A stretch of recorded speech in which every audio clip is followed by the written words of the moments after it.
Assalomu alaykum kanalimiz a'zolari, YouTube tomoshabinlari, tinchmisizlar, sog' salomatmisizlar? Nasib bo'lsa bir fayzli xonadonimizning ishlarini boshlaganmiz. Mana poddon taxtalarini yozib, o'zimizning kerakli pol qilmoqchimiz.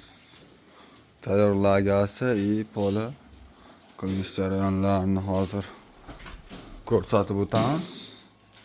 Mana tagiga stoykalarda lazerli o'rinda qo'yib bemalol qilib beryapmiz.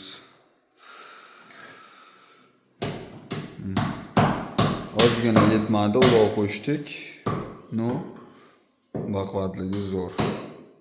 Tagiga to'lg'or qilganmiz. Shlanka blok ezilib ketadi, bu o'zidan stoykalik beryapmiz. Nasib bo'lsa devorlarimiz nima bo'ladi?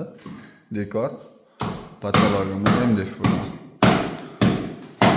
Ko'rib obuna bo'lib qo'yib, like tugmachasini bosib qo'yinglar. Bundan keyin ishlarimizni asta-sekinlik bilan qo'yib boramiz. Sog' bo'linglar, salomat bo'linglar. Kimga shunaqa xizmatlar kerak bo'lsa bemalol aloqaga chiqsanglar, qo'ldan kelgancha chiroyli qilib davom ettirib beramiz.